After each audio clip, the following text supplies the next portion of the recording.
రోజు వాడుకునే steel box తో ఎగ్ లేకుండా గోధుమ పిండితోటి చాక్లెట్ కేక్ ఎలా చేయాలో చూద్దామా. ఒక మిక్సింగ్ బౌల్ లో 2 టేబుల్ స్పూన్ల ఆయిల్, 2 టేబుల్ స్పూన్ల పెరుగు, 4 టేబుల్ స్పూన్ల పౌడర్డ్ షుగర్ వేసి అంతా కలిసేలాగా విస్కర్ తోటి ఒకసారి బీట్ చేసుకున్నాక జల్లెడ పెట్టి అరకప్పు గోధుమ పిండి, 1.5 tablespoon cocoa powder, 1/2 teaspoon baking powder, 1/4 teaspoon baking soda, pinch of salt వేసి ఒకసారి మిక్స్ చేసుకోవాలి. ఈ విధంగా మిక్స్ చేసుకున్నాక 1/4 కప్ పాలను కూడా వేసి కట్ అండ్ ఫోల్డ్ మెథడ్ లో కలుపుకోవాలి. కేక్ బ్యాటర్ అనేది రిబ్బన్ కన్సిస్టెన్సీ ఉంటుంది. ఇప్పుడు మనం తీసుకున్న స్టీల్ బాక్స్ లో బటర్ పేపర్ వేసి ఆయిల్ గ్రీస్ చేసి ముందుగా ప్రీ హీట్ చేసుకున్న పాన్ లో 30 మినిట్స్ బేక్ చేసి చల్లారనివ్వాలి. వేడిగా ఉన్నప్పుడు కేక్ ని డిమోల్డ్ చేశారంటే విరిగే ఛాన్స్ ఉంటుంది.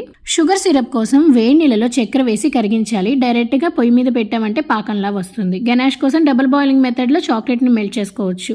కేక్ ని 2గా డివైడ్ చేసి షుగర్ సిరప్ తో పాటు ప్రిపేర్ చేసిన గనాష్ ని కూడా స్ప్రెడ్ చేసి మనకు నచ్చిన స్టైల్లో డెకరేట్ చేసుకున్నామంటే ఇంకేముంది, ఇంట్లో వాళ్ళకి కేక్ చూపించి హ్యాపీ న్యూ ఇయర్ చెప్పండి.